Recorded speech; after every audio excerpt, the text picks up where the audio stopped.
నమస్తే, welcome to city 24/7 top debate. నేను Suresh. AP cabinet సమావేశంలో కీలక విషయాలపై చర్చ జరిగింది. ల్యాండ్ టైటిలింగ్ యాక్ట్ రద్దు, ఉచిత ఇసుక విధానం, రబీ సీజన్లో ధాన్యం సేకరణపై కీలక నిర్ణయాలు తీసుకున్నారు. ల్యాండ్ టైటిలింగ్ చట్టం రద్దు బిల్లుకు మంత్రిమండలి ఆమోదం తెలిపింది. గత ప్రభుత్వం చేసిన ఇసుక పాలసీని, వివిధ సంస్థలతో చేసుకున్న అగ్రిమెంట్లను రద్దు చేయాలని నిర్ణయించారు. అలాగే గత ప్రభుత్వం రబీ సీజన్లో ధాన్యం సేకరణ చేసి 1600 కోట్లు ఇవ్వకుండా పెండింగ్లో పెట్టిందని, దాంతోపాటు వచ్చే సీజన్లో రైతులకు ఇబ్బంది లేకుండా డబ్బు ఇవ్వడానికి 3200 కోట్లు రుణం పొందేందుకు వ్యవసాయ సహకార శాఖకు ఆమోదం తెలిపారు. అంతేకాదు కొత్త ఉచిత ఇసుక విధానం గురించి అధికార పార్టీ నేతలకు సీఎం చంద్రబాబు ముందస్తు హెచ్చరికలు కూడా జారీ చేశారు. మంత్రులు, ఎమ్మెల్యేలు ఇసుక స్కీమ్ విషయంలో జోక్యం చేసుకోవద్దని హితవు పలికారు. ఉచిత ఇసుక విధానంలో జోక్యం చేసుకుని అనవసరంగా చెడ్డ పేరు తెచ్చుకోవద్దని స్పష్టం చేశారు. అలాగే లోటు బడ్జెట్ ఉందనే విషయాన్ని అమాత్యులు గ్రహించాలన్న సీఎం చంద్రబాబు ఎమ్మెల్యేలు, మంత్రులు సమన్వయంతో పనిచేయాలని, వివాదాలకు దిగవద్దని హితవు పలికారు. మొత్తంగా గత ప్రభుత్వ హయాంలో జరిగిన తప్పులు రిపీట్ కాకుండా చంద్రబాబు ముందస్తు జాగ్రత్తలు తీసుకుంటున్నట్లుగా అర్థమవుతోంది. ఇదే అంశంపై ఈరోజు చర్చ, డిబేట్లో పార్టిసిపేట్ చేస్తున్నారు TDP state women general secretary doctor Karnati Varalakshmi garu. నమస్తే మ్యామ్. అలాగే కాంగ్రెస్ నుంచి APCC general secretary Sheikh Saida garu. నమస్తే సార్.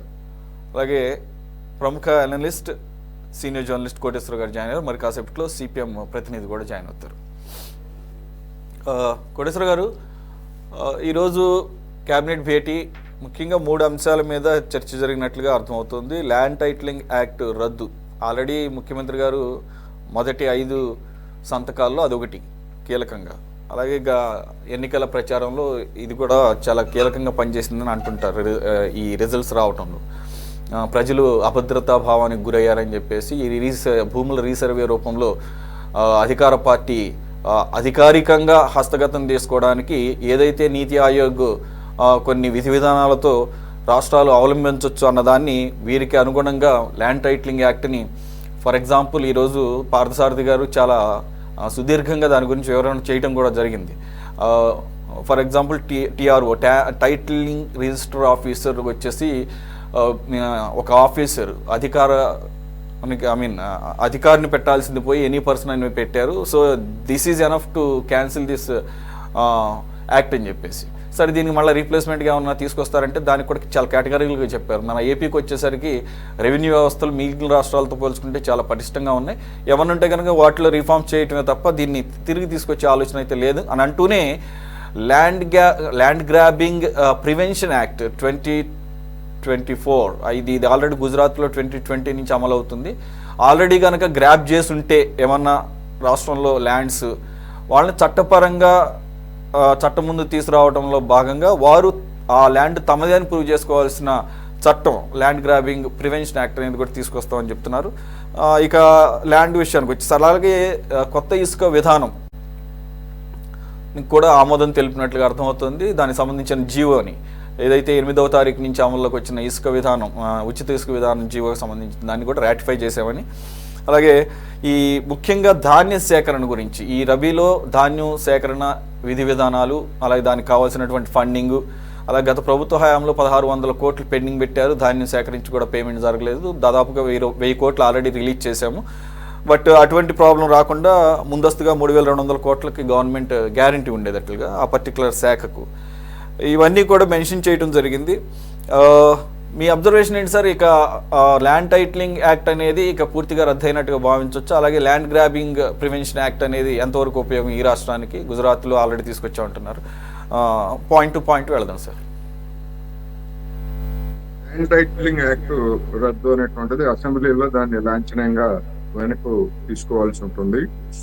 సరే, తర్వాత దాని స్థానంలో మరి ఏదన్నా తీసుకొస్తారా ఏమిటనేటువంటిది మంత్రి గారు ఏం చెప్పినా, లేకపోతే మంత్రివర్గం ఏమి నిర్ణయించినా తిరిగి దాన్ని పరిశీలనలోకి తీసుకునేటువంటి అవకాశాన్ని కూడా మనం తోసిపుచ్చలేము.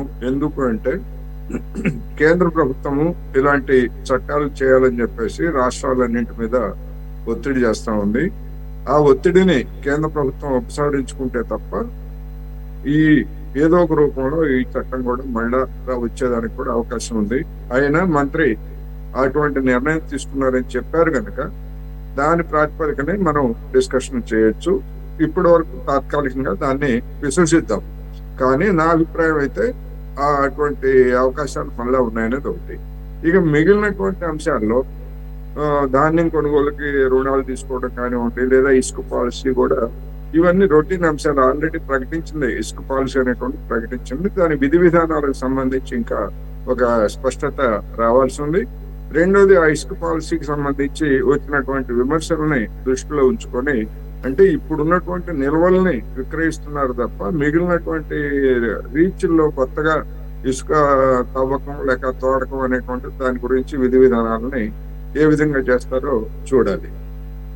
అందుకని ఇవాళ జరిగినటువంటి మంత్రివర్గ సమావేశంలో ఈ రొటీన్ అంశాలు మీరు చెప్పినట్టుగా భూ ఆక్రమణ నిరోధానికి గుజరాత్ తరహా అనేటువంటిది చేస్తా ఉంటున్నారు.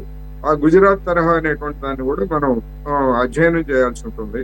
ఎందుకంటే నీతి ఆయోగ్ చెప్పింది కనుక నీతి ఆయోగ్ అని చెప్పేసి ఇక్కడ కొన్ని, అంటే కాళిదాస్ కవిత్వానికి పైత్యాన్ని జోడించినట్టుగా ఇక్కడ చేశారు కనుక అది వివాదాస్పదమైంది. అందుకని ఆ గుజరాత్ లో ఏముంది, ఎందుకు చేశారు వాళ్ళు అనేటువంటి దాన్ని కూడా మనం చూడాలి. ఎందుకంటే నరేంద్ర మోడీ గారు చాలా పరిపాలనా దక్షుడు, లేదా ఎటువంటి అక్రమాలకి తావివ్వనటువంటి వ్యక్తి అని చెప్పినటువంటి ఆ రాష్ట్రంలోనే మరి భూ దొంగ అనేటువంటిది దొరకబట్టే ఆ విధమైనటువంటి నివారణ చట్టాన్ని తీసుకొచ్చారనేటువంటిది మనకి అర్థమవుతాం. అందుకని అదొక సమస్య. అయితే ఇప్పుడు ఇవాళ మంత్రివర్గ సమావేశంలో తీసుకున్నటువంటి ఒక ప్రధానమైనటువంటి నిర్ణయం ఏంటంటే, ఆర్డినెన్స్ అంటే ఓట్ ఆన్ అకౌంట్ బడ్జెట్ స్థానంలో కొత్త బడ్జెట్, పూర్తి స్థాయి బడ్జెట్ ప్రవేశపెట్టకుండా మళ్ళా ఆర్డినెన్స్ రూపంలో ఒక 2 నెలల పాటు ఈ ఓట్ ఆన్ అకౌంట్ బడ్జెట్ ని కొనసాగించడానికి చేసినటువంటి నిర్ణయం కీలకమైందనేటువంటిది నా అభిప్రాయం. ఎందుకు అంటే, రాష్ట్రంలో ఇబ్బందికరమైనటువంటి ఆర్థిక పరిస్థితిని ఆదుకోవడానికి కేంద్ర ప్రభుత్వము, ప్రత్యేకించి నరేంద్ర మోడీ గారు పెద్ద ఎత్తున రాష్ట్రానికి సాయం చేస్తారు అని ఎన్నికల ఫలితాలు వెలువడి నుంచి, లేదా మంత్రివర్గం ఏర్పడినాటి నుంచి అనేక మంది తెలుగుదేశం పెద్దలు లేదా బీజేపీ జనసేన పెద్దలు చెప్తున్నారు. అటువంటప్పుడు కేంద్ర ప్రభుత్వము పూర్తి స్థాయి బడ్జెట్ ప్రవేశపెట్టడానికి సిద్ధం అవుతుండగా రాష్ట్ర ప్రభుత్వము ఎందుకని సిద్ధం కావట్లేదు అనేటువంటి ప్రశ్న వస్తుంది. దానికి నా అభిప్రాయం ఏంటంటే, వీళ్ళు ఆశించిన విధంగా, లేదా అంటే రాష్ట్ర ప్రభుత్వంలో ఉన్నటువంటి అధికారంలో ఉన్నటువంటి పెద్దలు కోరిన విధంగా కేంద్రం నుంచి నిధులు వచ్చేటువంటి అవకాశాలు లేవు అనేటువంటిది ఈ విధమైనటువంటి ఆర్డినెన్స్ కి ఒక కారణంగా నేను భావిస్తున్నాను. నిజానికి వీళ్ళు కోరినట్టుగా, వీళ్ళ అవసరాలకు తగినట్టుగా రాష్ట్రానికి కేంద్రం నుంచి నిధులు వచ్చేట్లయితే పూర్తి స్థాయి బడ్జెట్ ప్రవేశపెట్టేవాళ్ళు. ఎందుకంటే చంద్రబాబు నాయుడు గారు ఢిల్లీలో మకాం వేసి అనేక మంది మంత్రులతోటి చర్చించారు. మళ్ళా ఇవాళ కూడా ఢిల్లీ వెళ్తున్నట్టు చెప్తున్నారు. అందువలన కేంద్రం నుంచి వీళ్ళు ఆశించినటువంటి పద్ధతుల్లో నిధులు వచ్చేటువంటి అవకాశాలు లేవు. అందుకని ఆ లోపల ఏం చేయాలో అనేటువంటిది బడ్జెట్ ప్రవేశపెట్టేట్లయితే ప్రతిపక్షాల నుంచి, ప్రజా సంఘాల నుంచి, లేదా వివిధ తరగతుల నుంచి వచ్చేటువంటి విమర్శల్ని తట్టుకోవడం అనేటువంటిది ఆ ప్రభుత్వానికి ఇబ్బంది అవుతుంది. అందుకని దాన్ని అవాయిడ్ చేయడానికి మరొక 2 నెలల పాటు బడ్జెట్ ని ఆర్డినెన్స్ రూపంలో, బడ్జెట్ ని అంటే ఓటాన్ ఇంకొక రూపం అనుకోండి, ఆ విధంగా చేస్తున్నారు అనేటువంటి అభిప్రాయం స్పష్టంగా కనిపిస్తా ఉంది. అందువలన ఇప్పటికైనా తెలుగుదేశం నాయకులు కానీ, జనసేన నాయకులు కానీ, బీజేపీ వాళ్ళు అట్లా మాట్లాడరు అనుకోండి, కేంద్ర ప్రభుత్వం మీద ఉన్నటువంటి భ్రమల్ని ఏ విధంగా చూసుకోవాలనేటువంటిది వాళ్ళకే వదిలేద్దాం. ఎందుకంటే స్పష్టంగా ఇప్పుడు ఇవాళ కాకపోతే ఇంకా 2 నెలల తర్వాత అయినా బడ్జెట్ ప్రవేశపెట్టాలి. అప్పుడైనా కేంద్రం నుంచి వచ్చేటువంటి సాయం బండారం అంటే మనకి జనానికి తెలుస్తుంది. అందుకని అప్పటి వరకు మనం ఏమి ప్రతికూలమైనటువంటి వ్యాఖ్యలు చేయనవసరం లేదు. కానీ డెఫినెట్ గా కేంద్రం నుంచి అటువంటి సానుకూలమైనటువంటి సూచనలు లేవు అనేది మాత్రం నేను చెప్పదలుచుకున్నాను. వరలక్ష్మి గారు, రైట్, ఎలాగైతే ఈరోజు క్యాబినెట్ భేటీలో ఏవైతే అంశాలు ఉన్నాయో అవన్నీ కూడా కొత్తగా వచ్చినాయి కాదు. ఆల్రెడీ ఏ ఫైల్స్ మీద ఏవైతే సంతకాలు చేశారో చంద్రబాబు నాయుడు గారు ముఖ్యమంత్రి అయిన తర్వాత వాటిని ఈరోజు క్యాబినెట్ భేటీలో అఫీషియల్గా వాటికి ఆమోదం తెలిపి రేపు అసెంబ్లీలో వాటిని బిల్లు రూపంలో ప్రవేశపెడతారు. అది ఎప్పుడు ఉండేటటువంటి నార్మల్ ప్రొసీజరే. అయితే ఇక్కడ కోటేశ్వరరావు గారు చాలా కీలకమైన అంశాన్ని ప్రస్తావించారు. బడ్జెట్ గురించి విలేకరులు అడిగినప్పుడు కూడా కొలుసు పార్థసారథి గారు దాని గురించి ఏమి కేటగిరీలుగా ఏమి క్లియర్ ఆన్సర్ అయితే ఇవ్వలేదు. అలా అంటే ఓట్ ఆన్ అకౌంట్ బడ్జెట్ని ఆర్డినెన్స్ రూపంలో ఇంకొక 2 నెలలు పొడిగించడం. యాక్చువల్గా అనుకున్నది ఏంటంటే సెంట్రల్ గవర్నమెంట్ ఎలాగూ అక్కడ కూడా ఓట్ ఆన్ అకౌంట్ బడ్జెటే, ఎలాగో ఇది ఎలక్షన్ ఇయర్ కాబట్టి ఇప్పుడు ఫుల్ లెంత్ బడ్జెట్ ప్రవేశపెట్టబోతున్నారు నిర్మలా సీతారామన్ గారు. ఆవిడ ఎలాగో ప్రవేశపెడుతున్నప్పుడు దాన్ని బేస్ చేసుకొని దానిలో కేటాయింపులను చూసుకొని మన రాష్ట్రానికి ఫుల్ లెంత్ బడ్జెట్ తీసుకొస్తారని అందరూ అనుకున్నారు. అంటే ఈరోజు సాయంత్రం బయలుదేరితే వెళుతున్నారు అక్కడికి ముఖ్యమంత్రి చంద్రబాబు నాయుడు గారు ఢిల్లీ ఆల్రెడీ వెళ్ళొచ్చారు. ఆయనకు కొంత ఇన్పుట్స్ ఉండి ఉంటాయి. ఈరోజు మళ్ళీ వెళుతున్నారంటే బిఫోర్ బడ్జెట్ ఆ ఇన్పుట్స్కి ఒక కాంక్రీట్గా ఒక క్లారిటీ తెచ్చుకోవడానికి వెళ్తున్నారని కూడా అనుకోవచ్చు. మరి ఈ లోపలనే ఈరోజు భేటీలో దీన్ని ఓట్ ఆన్ అకౌంట్ బడ్జెట్ని 2 months పాటు ఎక్స్టెండ్ చేయడం అని అంటే ఆల్రెడీ కొంత క్లారిటీ ఉందేమో. ఆ రకమైనటువంటి వాళ్ళు ఏదైతే ప్రామిస్ చేశారో లేదంటే మనం ఏదైతే కనుక రిక్వెస్ట్ చేశామో ఆ రకమైనటువంటి ప్రతిపాదనలు కేటాయింపులు అఫీషియల్గా బడ్జెట్లో పెట్టడం లేదు ఆంధ్రప్రదేశ్కి, అందు గురించే ఎక్స్టెండ్ చేస్తున్నారు అనేది ఒక భావన. ఏమంటారు? గుడ్ ఈవినింగ్ అండి సురేష్ గారు.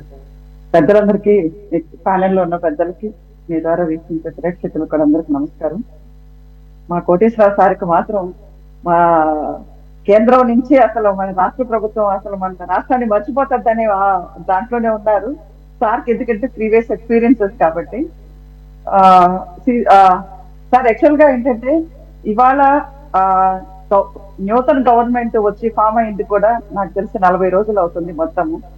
ఈ 40 రోజుల్లో వివిధ శాఖల్లో ఏమేమి ఒడిదుడుకులు ఉన్నాయి, ఏమేమి ఇబ్బందులు ఉన్నాయి, ఇవన్నీ ప్రతిరోజు వారానికి ఒకటి చొప్పున ఇంతవరకు ఎన్ని శ్వేతపత్రాలు రిలీజ్ అయినా మనం ఆల్రెడీ చూసేసాము. ఆల్రెడీ 4 అయిపోయినాయి. సో ఇవాళ సెకండ్ అంటే అఫీషియల్ గా క్యాబినెట్, ఫస్ట్ క్యాబినెట్ అనుకోవచ్చు. ఇంతకు ముందు జస్ట్ ఉన్నది, కానీ ఇవాళ మాత్రం వివిధ అంశాలకు సంబంధించి మొత్తం ఉంది. దాంట్లో ముఖ్యంగా రైతుల గురించి మాట్లాడడం ఒకటి, ఎందుకంటే ఆంధ్రప్రదేశ్ మెయిన్ అగ్రికల్చర్ బేస్డ్ కాబట్టి. సో లాస్ట్ 5 years గా రైతులు ఏమి ఇబ్బందులు పడ్డారు, వాళ్ళకి ఏమేమి రిలీజ్ చేయాలో ఇవాళ ఆల్రెడీ దాంట్లో 1600 కోట్లలో 1000 కోట్లు ఆల్రెడీ రిలీజ్ చేయడం జరిగింది. సో రైతుల్ని బ్యాంకర్స్ ద్వారా రేపు మనం ఎట్లా ఆదుకోవాలి, ఎందుకంటే ఆల్రెడీ వ్యవసాయం ఆల్రెడీ స్టార్ట్ అయిపోతుంది కాబట్టి వాళ్ళకి ఏ విధంగా ఉందో దాని గురించి. రెండోది హోమ్ మినిస్ట్రీ గురించి, రెండోది ఆడపిల్లలకి వరుసగా కొన్ని సంఘటనలు జరుగుతున్నాయి కాబట్టి దాని గురించి ఒకటి. సో ఇవన్నీ ఒక్కొక్కటి క్లారిఫై చేసుకుంటా వస్తున్నారు విధానంలో. ఈ 22 నుంచి రేపు అసెంబ్లీ సమావేశాలు జరుగుతున్నాయి కాబట్టి ఇప్పటికిప్పటికే మనం ఆర్థికంగా మనం బడ్జెట్ ని రిలీజ్ చేయలేదు, కేంద్రం సహకరించట్లేదేమో అందుకనే అని అంటున్నారు. సరే, మీ పెద్దవారు అన్నట్టు, కోటేశ్వరరావు సార్ అన్నట్టు ఓకే, దాన్ని కూడా అనుకోండి. మనకు వచ్చిన 40 రోజుల్లో ఎక్కడెక్కడ ఏమేమి ఒడిదుడుకులు ఉన్నాయి అన్ని ఒక క్లారిఫికేషన్ వస్తుంది కాబట్టి ఇంకొక 2 months, ఎందుకంటేనండి ఇవన్నీ మనం చూసాము. నిన్న ఎంత పెద్ద ఎత్తున పెన్షన్స్ అయితేనేంటి, లాస్ట్ 3 months గా ఉన్న వాటిని కూడా మొత్తం అన్ని క్లియర్ చేయడం ఇవన్నీ జరిగింది కాబట్టి. సో ఇంకా ఈ 2 months ఎందుకు అడుగుతున్నారంటే రేపు సెంటర్ కూడా మనకి ఇప్పుడు వాళ్ళ బడ్జెట్ విధానం కూడా మనకు అర్థమవుతుంది కదండి, దాని గురించి కూడా మనం తీసుకోవాలి కదా. ఒకేసారి నేనేదో ఇప్పుడే మేము అధికారం చేపట్టాం కాబట్టి మేము జెట్ స్పీడ్ తో పోవాలి, ముందు మన పరిస్థితి ఏంటి, మనం ఆర్థికంగా ఏ శాఖల్లో ఏమేమి ఉన్నాయో, ఎంత అప్పు ఉందో కూడా ఇంకా తెలియని పరిస్థితిలో ఆంధ్ర రాష్ట్రం ఉందనే విషయము ప్రజలకు కూడా తెలియాలి.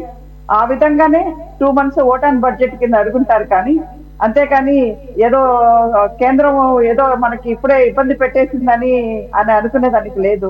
కేంద్రం ఇబ్బంది పెట్టాల్సినంత అవసరం కూడా లేదండి. ఇక్కడ అన్ని రాష్ట్రాలతో పాటు మన రాష్ట్రం, అందులో ఆంధ్ర రాష్ట్రం చాలా ముఖ్యమైనది కూడా ఎన్డీఏకి అనేది మనందరికి కూడా తెలుసు కాబట్టి మనకి రావాల్సిన ఏవైతే నిధులు ఉన్నాయో ఇవి ఖచ్చితంగా వస్తాయి. అవి తీసుకొని కూడా రాగలరు చంద్రబాబు నాయుడు గారు. సరే, నరేంద్ర మోడీ గారి మీద ఉన్న నమ్మకం అటువంటిది కాబట్టి ఈ కోటేశ్వరరావు సార్ గారు అందులో భాగంగానే ఈ రోజు ఢిల్లీ వెళ్తున్నారని అనుకోవాలి. ఎందుకంటే ఈ ఢిల్లీ పర్యటనకు సంబంధించి ఒక క్లారిటీ లేదు, ఎన్ని రోజుల పాటు వెళ్తారు, ఎవరెవరు వెళ్తారు, ఎవరెవరిని కలవబోతారు అనేది. అఫ్ కోర్స్ ఆయన అలాగే రహస్యంగా వెళ్తున్నారు అని అంటం లేదు, వెళ్తున్నారు అని అన్నారు, వెళ్తారని చెప్పేసి. ఈరోజు ఈవినింగ్. అవునా? అయితే Yes, sir. యా, ఇవాళ- ఒక పూర్తి స్థాయి దాన్ని ఏమంటారు, ఒక స్కెడ్యూల్ లేదు. మీకు ఏమన్నా ఇన్పుట్స్ ఉన్నాయా మేడం? యాక్చువల్ గా ఇవాళ ఢిల్లీ వెళ్తారనేదే తెలుసండి. ఎప్పుడు చంద్రబాబు నాయుడు గారు వెళ్ళినా కానీ ఆయన పర్సనల్ గా ఉండేది ఏమి ఉండదు. ఖచ్చితంగా రాష్ట్రానికి సంబంధించిన నిధుల కోసమే ఇవాళ 100% వెళ్తున్నారు. అందుకని ఇవాళ మొట్టమొదటి కేబినెట్ సమావేశం కూడా పెట్టుకోవడం జరిగింది. మనకి లాస్ట్ 1 month నుంచి కూడా సార్ మనం అన్ని రివ్యూస్ చూస్తున్నాము. ఎక్కడెక్కడ ఏమేమి ఇబ్బందులు ఉన్నాయో ఏమేమి ఉన్నాయో అని కూడా చూస్తున్నారు. కాబట్టి ఇది కూడా మనం ఎక్స్ప్లెయిన్ చేసి మనకి ఎంత నీడ్ ఉంది, ఎంత మనకి కావాలనే దాని గురించి కూడా వెళ్తున్నారు. దీంట్లో ఇది ఓపెన్ సీక్రెట్ అనండి. ఇదేదో దాచి పెట్టుకున్నా లేకపోతే ఏదో కేసుల కోసమో లేకుంటే వేరే దాని కోసం అయితే పోవట్లేదు చంద్రబాబు నాయుడు. మంచిదేనండి. అందులోనూ 4 రోజుల్లో కేంద్రం బడ్జెట్ పెడుతున్న సందర్భంలో ముఖ్యమంత్రి గారు మరోసారి వెళ్ళటం అనేది అదొక పాజిటివ్ ఇండికేషన్. దాన్ని ఎవరు తప్పు పట్టడం. హలో హలో మేడం, సురేష్ గారు Am I audible? Can you hear me? Suresh garu మీ వాయిస్ రావట్లేదు. Right okay. కొద్దిగా సిగ్నల్ ప్రాబ్లం ఉన్నట్టుంది, మళ్ళీ వస్తాం సురేష్ గారు మేడం. మీ వాయిస్ రైట్ కొద్దిగా సిగ్నల్ ప్రాబ్లం ఉన్నట్టుంది madam, please bear with us. Right, Rambhupal garu, thanks for joining. మీ దగ్గరికి వస్తాను. Before that I'm going to take the opinion of Congress person. Saida garu, ఈరోజు నిజం చెప్పాలంటే ఈరోజే అఫీషియల్గా మొదటి క్యాబినెట్ భేటీగా భావించాలి. అది ఇంతకుముందు జస్ట్ ఫార్మాలిటీ. సో ఈరోజు ఏదైతే కొన్ని నిర్ణయాలు తీసుకున్నారో ఆ నిర్ణయాలకి అఫీషియల్గా ఆమోద ముద్ర వేసుకుంటాం జరిగింది. రేపు వాటిని అసెంబ్లీలో ప్రవేశపెడతారు. అసెంబ్లీ సమావేశాలు ఈ నెల 22 నుంచి 5 రోజుల పాటు జరుగుతాయి అంటున్నారు. ఈరోజు తీసుకున్నటువంటి నిర్ణయాలు అఫ్కోర్స్ అవన్నీ పాత అయినా కానీ మెన్షన్ చేసిన అన్నీ కూడా మీకు ఎలా అనిపిస్తోంది? అంత ట్రాన్స్పరెన్సీగానే ఉందా? సురేష్ గారు, మీకు ప్యానల్ పెద్దలు senior journalist political analyst Koteswararao గారు, అలాగే తెలుగుదేశం పార్టీ నాయకులు సోదరి డాక్టర్ వరలక్ష్మి గారు, సిపిఎం నాయకులు కామ్రేడ్ రాంభూపాల్ గారు, అలాగే సిటీ 24/7 వీక్షకులందరికీ కూడా నమస్కారం. ఈరోజు ప్రధానంగా మీరు చెప్పిన విధంగా రాష్ట్ర క్యాబినెట్ నూతన క్యాబినెట్ సమావేశం అఫీషియల్ గా మరి మొదటి సమావేశం అయింది. ఈరోజు ఈ క్యాబినెట్ లో అనేక అంశాల మీద చర్చించినట్లుగా మంత్రి పార్థసారథి గారు మరి మీడియాకి రిలీజ్ చేసినటువంటి విషయం మనం చూసాం. అయితే ప్రధానంగా ఇక్కడ ఏదైతే తెలుగుదేశం పార్టీకి కూటమికి ఓట్లు తెచ్చిపెట్టిందో ల్యాండ్ టైటిలింగ్ యాక్ట్ రద్దు, దీని మీద మరి నిర్ణయం తీసుకోవడం, అలాగే కొత్త ఇసుక పాలసీ మీద మరి నిర్ణయాలు తీసుకోవడం జరిగినటువంటి విషయాన్ని ఈ సందర్భంగా నేను తెలియజేస్తా ఉన్నా. అలాగే వ్యవసాయ రంగానికి సంబంధించి ఈరోజు ప్రధానంగా మన దేశం వ్యవసాయ రంగం మీద ప్రధానంగా ఆధారపడి ఉన్నటువంటి పరిస్థితి. అలాగే రైతులు ఏ విధంగా ఇబ్బందులు పడ్డారు గత 5 సంవత్సరాల పరిపాలనలో, రైతులు ఏ విధంగా మరి తాము పండించినటువంటి ధాన్యాన్ని అమ్ముకోలేక కళ్ళాల్లోనే ధాన్యం తెలుసుకొని ఎలాంటి ఇబ్బందులు పడ్డారో మనం చూసాం. మార్కెట్ యార్డుల ద్వారా గత ప్రభుత్వం, అలాగే సొసైటీల ద్వారా ధాన్యం కొనుగోలు పేరుతో జరిగినటువంటి అవకతవకలు ఇవన్నీ కూడా మనం గమనించాం. ఏ విధంగా వైసీపీ నాయకులు ఆ యొక్క పథకాన్ని అడ్డం పెట్టుకొని ఏ విధంగా లబ్ధి పొందారో కూడా మనం చూసాం. దాదాపు రైతులమైనటువంటి ధాన్యానికి సంబంధించి 90 రోజులు తర్వాత 120 రోజులు కూడా డబ్బు చెల్లించకుండా ఏ విధంగా ఇబ్బందులు పెట్టారో మనం చూసాం. అప్పుల పాలై రైతులు అనేక మంది ఏ విధంగా ఆత్మహత్యలు చేసుకున్నారో కూడా గత ప్రభుత్వంలో మనం గమనించాం. ప్రత్యేకించి ప్రకాశం జిల్లాలో కంది కొనుగోలు కేంద్రాల పేరుతోటి మరి వైసీపీ నాయకులు ఒక దందాన్ని కొనసాగించి రైతుల నుంచి తక్కువగా కొనుగోలు చేసి అవి కొనుగోలు కేంద్రాల్లో పెట్టి ఏ విధంగా లక్షలాది రూపాయలు రైతులు పండించినటువంటి ధాన్యం మీద మరి ఈ దళారులు ఏ విధంగా మరి రైతుల యొక్క కష్టాన్ని దోచుకున్నారో కూడా మనం చూసాం. అయితే ఈ రోజు ప్రధానంగా మన రాష్ట్ర ముఖ్యమంత్రి గారు దీనికి సంబంధించి వ్యవసాయానికి సంబంధించి రైతులకు ఇచ్చేటువంటి ఈ యొక్క రైతుల గిట్టుబాటు ధరకు సంబంధించి కొనుగోలుకు సంబంధించి కూడా ప్రభుత్వం మరి గతంలో ఉన్నటువంటి ప్రభుత్వం చేసినటువంటి డబ్బులు 1600 కోట్లలో 1000 కోట్లు చెల్లించినట్లుగా మరి మంత్రి గారు చెప్పారు. ఇంకా దాదాపు ఇంకా ఒక 600 కోట్ల రూపాయలు చెల్లించాల్సినటువంటి అవసరం కూడా ఏర్పడింది. అదేవిధంగా మనం చూసుకున్నట్లయితే పౌర సరఫరాలకు సంబంధించి కూడా 2000 కోట్లున్నాయి. వివిధ వాణిజ్య బ్యాంకుల ద్వారా రుణాలు తీసుకోవడానికి మరి కేబినెట్ మరి ఆమోదం తెలిపినటువంటి విషయాన్ని కూడా ఈ సందర్భంగా గుర్తు చేస్తాను. వచ్చే సీజన్ లో ముందుగానే ఇప్పుడు మనం రబీ సీజన్ లో ఉన్నాం, ఖరీఫ్ సీజన్ లో వచ్చేటువంటి సీజన్ లో కూడా మరి ఈ యొక్క రైతుల నుంచి ఈ యొక్క ధాన్యం కొనుగోలు సంబంధించి 3,200 కోట్ల రూపాయల రుణం పొందేందుకు కేబినెట్ ఆమోదం తెలిపినట్లుగా మనకు తెలుస్తా ఉంది. అలాగే మరొక అంశం రైతాంగానికి సంబంధించి క్రాప్ ఇన్సూరెన్స్. ఈ క్రాప్ ఇన్సూరెన్స్ మనం చూసాం. గతంలో ఫసల్ బీమా యోజన పథకంతో కేంద్రం పెట్టినటువంటి పథకం. మరి జగన్మోహన్ రెడ్డి ఆ రోజు రూపాయితో ఫ్రీగా మరి అందరి రైతులకి క్రాప్ ఇన్సూరెన్స్ ఇచ్చామని చెప్పినటువంటి పరిస్థితి మనం చూసాం. ఆ పథకంలో కూడా మరి నిజమైనటువంటి లబ్ధిదారులు ఎవరైతే నష్టపోయారో మనం చూసాం. ఈరోజు ఈ రాష్ట్రంలో ప్రధానంగా వ్యవసాయ రంగం మీద ఆధారపడినటువంటి సామాజిక వర్గాలు ఎస్సీ, ఎస్టీ, బీసీ, మైనారిటీ వర్గాలు. ఎందుకంటే భూస్వాములందరూ కూడా తమ భూముల్ని పేదలకి కౌలుకి ఇచ్చేటువంటి పరిస్థితి మనం చూస్తా ఉన్నాం. అయితే కౌలు రైతులకి మరి కార్డులు పంపిణీ జరుగుతూ ఉందా, సక్రమంగా ఇస్తా ఉన్నారంటే లేదు. కేవలం 4-5% మాత్రమే మరి కౌలు రైతులకు కార్డులు ఇచ్చేటువంటి పరిస్థితి. ఇక్కడ వచ్చినటువంటి క్రాప్ ఇన్సూరెన్స్ అంతా కూడా ఎవరైతే ల్యాండ్ లార్డ్స్ ఉన్నారో, భూస్వాములు ఉన్నారో వాళ్ళకి మాత్రమే ఈ క్రాప్ ఇన్సూరెన్స్ వస్తా ఉంది తప్ప కౌలు రైతులకి ఆ భూమిని సాగు చేసేటువంటి కౌలు రైతులకి మరి భూమి యొక్క క్రాప్ ఇన్సూరెన్స్ అందకుండా నష్టపోయినటువంటి పరిస్థితులు, అప్పులు పాలైనటువంటి పరిస్థితులు మనం చూస్తా ఉన్నాం. దీని మీద మరి ముఖ్యమంత్రి గారు చంద్రబాబు నాయుడు గారు ఆర్థిక, పౌర సరఫరాలు, వ్యవసాయ శాఖ ఈ 3 మంత్రులతోటి ఒక కమిటీ వేసి దీని మీద ఒక మరి నివేదిక తెప్పించుకోవడానికి కూడా మరి ఆయన ప్రయత్నం చేస్తున్నట్టుగా మనకు తెలుస్తా ఉంది. అలాగే మొక్కజొన్న పంటకు సంబంధించి కూడా మరి ఈ కమిటీ పరిశీలన చేయాలని చెప్పి కేబినెట్ లో మరి చంద్రబాబు గారు చెప్పినట్లుగా మనకు తెలుస్తా ఉంది. అలాగే మనం ఇంకొక విషయాన్ని తీసుకున్నట్లయితే ప్రకృతి వ్యవసాయాన్ని, ఎందుకంటే ప్రకృతి వ్యవసాయాన్ని ప్రోత్సహించాలన్నటువంటి దృక్పథంతో మరి ఈరోజు చంద్రబాబు నాయుడు గారు ఒక విధానాన్ని తీసుకుంటున్నట్లుగా మనకు అనిపిస్తా ఉంది. 2018 సంవత్సరంలో మనం చూసినట్లయితే ఆ రోజు చంద్రబాబు నాయుడు ముఖ్యమంత్రిగా ఉన్నారు. దాదాపు 5 లక్షల ఎకరాలు ఆ రోజు ఈ యొక్క ప్రకృతి వ్యవసాయాన్ని చేపట్టినటువంటి విషయం చూసాం. ఈ రోజు ప్రధానంగా దీన్ని ముఖ్యమంత్రి గారు 50 లక్షల ఎకరాల్లో ఈ యొక్క ప్రకృతి వ్యవసాయాన్ని అభివృద్ధి చేయాలన్నటువంటి ఆలోచనతోటి ఈ ప్రభుత్వం ముందుకెళ్తున్నట్లుగా ఈ రోజు పార్సార్థ్ గారు చెప్పినటువంటి మాటలను బట్టి మనకు అర్థం అవుతా ఉంది. కేబినెట్ నిర్ణయాలు తీసుకున్నట్లుగా మనకు అర్థం అవుతాం. అయితే దీనికి సంబంధించి ముఖ్యంగా పెద్దలు కోటేశ్వరరావు గారు మంచి విశ్లేషణ చేశారు. ఆర్థిక పరిస్థితుల మీద ఈ విధంగా మరి ఓట్ ఆన్ అకౌంట్ బడ్జెట్ ని ఒక ఆర్డినెన్స్ తీసుకురావాలన్నటువంటి ఒక ఆలోచన. ఎందుకంటే కేంద్ర ప్రభుత్వం ఏ విధంగా సహకరించలేదనేది అర్థం అవుతా ఉంది. చేతులు ఇచ్చేసిన పరిస్థితి. ఎందుకంటే మోడీ గారి పరిపాలన చూసాం. గత 5 సంవత్సరాలు, అంతకుముందు 5 సంవత్సరాలు ఈ రాష్ట్రాన్ని మోడీ ఏ విధంగా మోసం చేశాడో, ఆ మోసంలో చంద్రబాబు ఏ విధంగా బలయ్యాడో, జగన్మోహన్ రెడ్డి ఎలా బలయ్యాడో, ఈ రాష్ట్ర ప్రజలు 5 కోట్ల మంది ఈ రాష్ట్ర ప్రజలు ఏ విధంగా ఇబ్బందులు పడ్డారో చూసాం. దాన్ని ఈరోజు మరి చంద్రబాబు నాయుడు కూడా గ్రహించినట్టుంది. ఎందుకంటే ఫుల్ లెంత్ బడ్జెట్ సమావేశాలు పెట్టి దీన్ని ఏదో మనం బడ్జెట్ పెడదాం అనుకుంటే పరిస్థితులు అనుకూలంగా లేవు కాబట్టి ఏదో ఓట్ ఆన్ అకౌంట్ బడ్జెట్ సంబంధించి దాన్నే ఒక ఆర్డినెన్స్ తీసుకొస్తే బాగుంటుందని చెప్పి 22 నుంచి 3 రోజుల పాటు మరి బడ్జెట్ సమావేశాలు పెట్టడానికి ఈ రాష్ట్ర ప్రభుత్వం ఒక నిర్ణయం తీసుకున్నట్లుగా అనిపిస్తా ఉంది. ఎనీహౌ ఏది అయినా ఈ యొక్క ముఖ్యమంత్రి గారు ఏదైతే నిర్ణయాలు తీసుకున్నారో, ఎందుకంటే ఇసుక పాలసీ మనం చూసాం. గత ప్రభుత్వం ల్యాండ్ మైన్ సైన్ ఇవన్నీ కూడా శాండ్ ఏ విధంగా దోచుకున్నారో మనం చూసాం. భూగర్భ వనరులన్నిటి కూడా దోచుకున్నటువంటి ఈ ప్రభుత్వం మీద ఈ యొక్క కఠినంగా వ్యవహరించాల్సిన అవసరం ఉంది. ఈ రోజు తెలుగుదేశం వాళ్ళు కూడా మాకు అధికారం వచ్చింది, గతంలో ఆ ప్రభుత్వం చేశారు, ఈ రోజు మాకు ఇష్టానుసారంగా చేస్తామనేటువంటి ఒక ఆలోచన తెచ్చుకుంటే మాత్రం నష్టపోతారు. కాబట్టి ముఖ్యమంత్రి గారు కఠినంగా వ్యవహరించాల్సిన అవసరం ఉంది.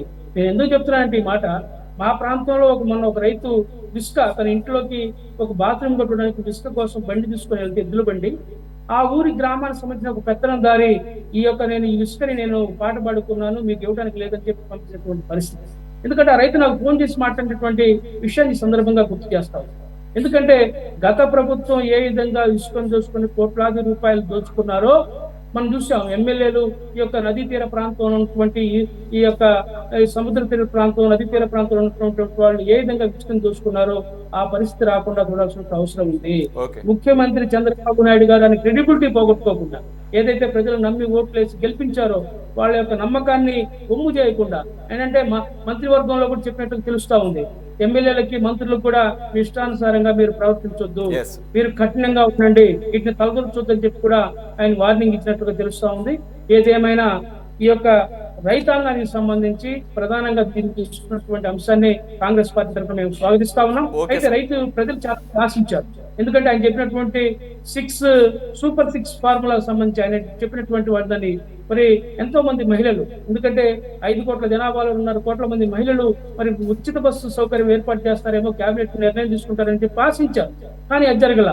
అలాగే మరి అన్నా క్యాంటీన్లు కూడా ఈ యొక్క కమిటీ ఈ యొక్క కేబినెట్ మీటింగ్ లో పెట్టి మరి తీర్మానం చేస్తారని చెప్పి ప్రజలు ఆశించారు. అది కూడా జరగనటువంటి పరిస్థితి ఏర్పడింది. కాబట్టి మేము ముఖ్యమంత్రి గారు త్వరితగతిన నిర్ణయాలు తీసుకోవాలా, ఓకే సైదా గారు. ఎందుకంటే ఈ రాష్ట్ర అభివృద్ధి చేయాలని చెప్పి నేను మీ ద్వారా తెలియజేస్తున్నాను సురేష్ గారు. ఓకే, రాంభూపాల్ గారు, సైదా గారు అన్నట్లు ఈ ఏదైతే మహిళలకు ఉచిత రవాణా అయితే ఈరోజు క్యాబినెట్లో చర్చించలేదు, కానీ ఈరోజే కన్సర్న్ మినిస్టర్ ఒక టెంటేటివ్ డేట్ ఇచ్చినట్లుగా వార్తలు వచ్చినాయి. ఆగస్టు 15 నుంచే మేము ఇంప్లిమెంటేషన్కి, అయితే ఇది అఫీషియల్ డేటా అనేది ఇంకా డౌటే, అదొక విషయం. సరే, ఇంకా కావాలంటే కూడా టైం తీసుకోవచ్చు, అన్నీ కూడా ఒకే రోజు ఒకేసారి చేయాలని చెప్పేసి ఎవరు కూడా, ప్రజలు కూడా ఏం గొంతెమ్మ కోరికలు ఏం కోరరు. Still they are in maybe second మంత్లోకి ఎంటర్ అయ్యారు అంతే. కాబట్టి ఆ విషయం పక్కన పెడితే పర్టికులర్గా మీరేం అబ్జర్వ్ చేశారు? ఈ రైతుల విషయంలో లాస్ట్ గవర్నమెంట్ క్రాప్ ఇన్సూరెన్స్ కూడా కట్టలేదని చెప్పేసి అంటున్నారు. అలాగే ఇప్పుడు క్రాప్ ఇన్సూరెన్స్ని ఎవరు కట్టాలి, గవర్నమెంట్ కట్టాలా ఏంటనే దాన్ని కూడా విధి విధానాల కోసం ఒక 3 మినిస్టర్స్ కమిటీ వేశారు. మీరేం అబ్జర్వ్ చేశారు? ఎలా ఉంటే బాగుంటుంది? గత గవర్నమెంట్లో ఇవన్నీ కూడా ఎలా ఏ రకంగా అమలు జరిగినాయి? అలాగే కౌలు రైతుల విషయంలో వీళ్ళని ఐడెంటిఫై చేయడం ఎలాగూ, వాళ్ళకి అఫీషియల్గా కార్డ్స్ ఇవ్వడం అనేది పాసిబిలిటీ ఎంత గ్రౌండ్ లెవెల్లో? What is your observation sir? ముందుగా పెద్దలుగా మీకు అక్కడ ఉన్నటువంటి వీక్షకులందరికీ కూడా ధన్యవాదాలు. ఈరోజు ఒకటి కొత్త ప్రభుత్వం, కూటమి ప్రభుత్వం అధికారంలో వచ్చింది. సహజంగానే ఈ ప్రభుత్వం మీద ఎంత ఎక్కువ ఆశలతో ప్రజలు ఉన్నారనే దానికి అనుగుణంగా రిజల్ట్ కూడా చాలా భారీగా అధికార పార్టీకి అనుకూలంగా ఓటు వచ్చింది. ఈ పరిస్థితుల్లో సహజంగానే ప్రభుత్వం కొత్త కేబినెట్ లో అనుకూలమైనటువంటి సూపర్ 6 ఏదైతే వాళ్ళ ఎన్నికలకు కీలకంగా పనిచేసిందో దాని గురించి సానుకూల నిర్ణయాలు జరుగుతాయని చెప్పేసి ఎక్స్పెక్ట్ చేస్తారు. సరే, మీరు అన్నట్లు ఒకే రోజులో అన్ని జరగకపోవచ్చు, కానీ దానికి అనుగుణంగా అడుగులు పడతాయనుకున్నారు. కానీ ఇప్పుడు పడిన అడుగులు చూస్తే గతంలో వారి ఎన్నికల్లో క్యాంపెయిన్ లో ఏదైతే వైసీపీ ప్రభుత్వం చేసిన తప్పులు ఉన్నాయో వాటిని రెక్టిఫై చేయడం లేదా వాటిని రద్దు చేయడానికి ప్రయత్నం చేసినట్టుగా ఇప్పుడు కనపడుతుంది. ముఖ్యంగా ల్యాండ్ టైటిలింగ్ యాక్ట్ రద్దు చేసినట్టుగా కేబినెట్ తీర్మానించింది. అంతకుముందు నుంచి వాళ్ళు చెప్తున్నారు. ఇప్పుడు ల్యాండ్ టైటిలింగ్ యాక్ట్ రద్దు చేయడంతో పాటు అసెంబ్లీలో దాన్ని బిల్లు పాస్ చేయాల్సిన అవసరం ఉంది. అయితే ఇక్కడ ముఖ్యమైన విషయం మనం చర్చించాల్సింది, గుర్తించాల్సింది, ఇది ల్యాండ్ టైటిలింగ్ యాక్ట్ లో ఇంతకుముందు కోటేశ్వరరావు గారు చెప్పినట్ల ఇక్కడ అదనంగా దానికి సంబంధించినటువంటి కేంద్ర ప్రభుత్వం రూపొందించిన దానికి ఇక్కడ అదనంగా జోక్యం చేసుకుని ఇంకా దాన్ని వరస్ట్ గా తయారు చేసుకోవడం వల్ల వైసీపీ ఏ రకంగా నష్టపోయిందో మనం చూసాం. కానీ దీని మూలం మాత్రం కేంద్ర ప్రభుత్వం దగ్గర ఉంది. కేంద్ర ప్రభుత్వం ల్యాండ్ టైటిలింగ్ యాక్ట్ ను రద్దు చేసుకోకుండా, రాష్ట్రాల మీద తెచ్చే ఒత్తిడిని ఆపకుండా, ఒక రాష్ట్ర కేబినెట్ నిర్ణయిస్తానో రాష్ట్ర అసెంబ్లీలో దాన్ని తీర్మానం చేసినంత మాత్రాన్ని అది ఆగిపోతుందని అనుకోలేము. ఎందుకంటే గతంలో కూడా ఆంధ్రప్రదేశ్ ను ప్రయోగశాలగా కేంద్రం భావించింది. గత ఎన్నికల ముందు కూడా అదే జరిగింది మన రాష్ట్రంలో. అందుకనే వైసీపీ అంత ఘోరంగా ఓడిపోయింది. విద్యుత్ సంస్కరణలు కానీ, ల్యాండ్ విషయాలకు సంబంధించి కానీ, విద్యారంగానికి సంబంధించి అనేక విషయాల్ని కేంద్ర ప్రభుత్వం రూపొందించింది. వాటిని వేగంగా ఆంధ్రప్రదేశ్ లాంటి రాష్ట్రాల్లో అమలు చేయించింది బీజేపీ. ఎందుకని? తన రాష్ట్రాల కంటే కూడా ప్రతిపక్ష పార్టీలు తనకు మద్దతు ఇస్తున్న రాష్ట్రాలను అమలు చేయించడం ద్వారా దానికి వచ్చే మంచి చెడ్డల ఫలితాలు ఆ రాష్ట్రాలు అనుభవిస్తాయి, తద్వారా తను లాభపడవచ్చు. అదే విధానాన్ని ఈ రోజు కేంద్రంలో ఉండేటువంటి ప్రభుత్వం ల్యాండ్ టైటిలింగ్ యాక్ట్ గురించి ఎక్కడా మాట్లాడడం లేదు. కేబినెట్ లో దాని గురించి చర్చించే పరిస్థితి కనపడడం లేదు. ఆంధ్రప్రదేశ్ నుంచి ప్రాతినిధ్యం వహిస్తున్న మంత్రులు కూడా దాని గురించి మాట్లాడతారని మనం అనుకోవడానికి కూడా వీల్లేదు. మరి అట్లాంటప్పుడు ఇక్కడ రద్దు చేయడం ద్వారా దీని మొత్తం సమస్య పరిష్కారం అయింది అని చెప్పేసి మనం భావించడానికి ఉండదు. అది నీతి ఆయోగ్ ద్వారా వచ్చినా రాంభూపాల్ గారు, ఒకటి ల్యాండ్ టైటిలింగ్ యాక్ట్ అనేది నీతి ఆయోగ్ విధి విధానాలు రూపొందించింది దాని ప్రకారం, కానీ అదేమి మ్యాండేటరీ ఏం కాదు. ఆ రాష్ట్రాల యొక్క స్థితిగతుల ప్రకారంగా దాన్ని ఇంప్లిమెంట్ చేసుకోవాలనేది అక్కడ ఉంది. కాబట్టి ఈవెన్ బీజేపీ పాలిత రాష్ట్రాల్లోనే ల్యాండ్ టైటిలింగ్ యాక్ట్ ఇప్పటి వరకు ఎక్కడ అమలు చేసిన పాపాన్ని పోలేదు. కాబట్టి ఇది ఖచ్చితంగా అమలు చేయాలి అనేది అయితే నాకు తెలిసినంత వరకు అదేమి మ్యాండేటరీ కాదనేది ఒకటి సార్. ఎప్పుడు ఏ చట్టాన్ని కూడా కేంద్రం రాష్ట్ర జాబితాలో ఉండేదాన్ని మ్యాండేటరీ చేసే పవర్ దానికి లేదు. అది కేవలం సిఫారసు చేస్తుంది. కానీ సిఫారసు చేయడంలో రాష్ట్రాల్లో ఉండేటువంటి ఆ ప్రభుత్వాల బలహీనతల్ని పెద్ద ఎత్తున అది ఉపయోగించుకుంటుంది. దానికి ఆర్థిక పరిస్థితులను ఉపయోగించుకుంటుంది, లేదా నాయకుల పట్ల ఉండే ఇతరత్ర కేసులు ఇట్లాంటి వాటన్నిటిని అది ఉపయోగించుకుంటుంది. అందుకనే ఎక్కడైతే తనకు అవకాశం ఉందో ఆ రాష్ట్రాల్లో ముందు ఎక్స్పెరిమెంట్ గా అమలు చేస్తానికి ప్రయత్నాలు చేసింది. అది మన ఆంధ్రప్రదేశ్ సహజంగానే గతంలో అయినా ఇప్పుడైనా దానికి ఉపయోగించుకునే అవకాశాలు ఎక్కువ ఉన్నాయి. అందుకని అదేదో మ్యాండేటరీ కాదు కాబట్టి ఆటోమేటిక్ గా రద్దు అయిపోతుంది అనుకోవడానికి లేదు. మ్యాండేటరీ కానప్పుడు ఎందుకు రాష్ట్ర జాబితాలోకి జొరబడింది? వ్యవసాయ రంగం రాష్ట్ర జాబితాలో కేంద్రం ఎందుకు జొరబడి చట్టాలు చేసింది అని అంటే అర్థం కేంద్రంలో తనకు అనుకూలమైనటువంటి కార్పొరేట్ వ్యవసాయాన్ని పెద్ద ఎత్తున పెంచాలా, కార్పొరేట్ శక్తులకు భూములు అప్పచెప్పాలనుకున్నప్పుడు చట్టాలను మార్చాల్సిందే. చట్టాలు మార్చకుండా పాత రెవెన్యూ చట్టాల ప్రకారం వీళ్ళందరికీ భూములు ఇవ్వడం సాధ్యం కాదు. కాబట్టి దాని అంతిమ లక్ష్యం వేరు, బీజేపీ కేంద్రంలో ఉండే ప్రభుత్వం యొక్క లక్ష్యం వేరు. దానికి అనుగుణంగానే రాష్ట్రాల్లో ఈ చట్టాలను అమలు చేయడానికి అది సిఫారసు చేసింది. దాన్ని మన గత రాష్ట్ర ప్రభుత్వం మరింత ఎక్కువ పైత్యం పూసుకుపోయింది, దాని ఫలితాన్ని అనుభవించింది. ఈ రోజు మేము ప్రభుత్వానికి డిమాండ్ చేసేది, మీరు చట్టం రద్దు చేస్తున్నారు, కేంద్రంలో కూడా ఈ చట్టాన్ని ఉపసంహరించుకునేటట్టుగా మీకున్న సంఖ్యాబలాన్ని లేదా మీరున్న మంత్రివర్గ ప్రతినిధుల ద్వారా ఆ రకంగా ఒత్తిడి తీసుకురావడం అవసరం ఉంది. అప్పుడే మన రాష్ట్రానికి రిలీఫ్ అవుతుంది చట్టం ద్వారా. రెండో విషయం, ఉచిత ఇసుక గురించి ఇప్పుడు ఆ పాలసీలు రూపొందించడానికి దానికి అవసరమైనటువంటి జాగ్రత్తలు కూడా మంత్రివర్గ సభ్యులతో చర్చించినట్టుగా పార్సారథి గారు చెప్పారు. మీడియాలో కూడా ఇప్పుడు అనేక వార్తలు వస్తున్నాయి. మీరు జోక్యం చేసుకోవద్దని మంత్రులకు చెప్పినట్టు, ఎమ్మెల్యేలకు కూడా అదే సిఫారసు చేస్తున్నట్టుగా చెప్పినాడు. మంచి విషయం, ఎందుకంటే గత అనుభవంలో మనం చూసినాము ఇసుక పాలసీ అనేది కొద్ది మందికి ఏ రకంగా అక్రమ సంపాదన పోగేసుకోవడానికి తోడ్పడిందో మనం చూసాం. సాధారణ ప్రజలు కనీసం ఒక ట్రాక్టర్ లేదా ఇప్పుడు కాంగ్రెస్ మిత్రుడు చెప్పినట్టు కనీసం ఒక బండితో ఇసుక తోలుకోవడానికి కూడా ఎన్ని రకాల ఇబ్బందులు పడుతున్నారో చూస్తుంది. దీని అనుభవం చూసిన తర్వాత ఈ రోజు ఇసుక పాలసీని సమగ్రంగా రూపొందించకపోతే రాబోయే కాలంలో ఇది ఒక పార్టీ స్థానంలో ఇంకో పెత్తందారి, ఇంకో నాయకుడు ఇదే పద్ధతిని అనుసరిస్తే ప్రజలకు పెద్ద వచ్చే ఊరట్టు ఉండదు.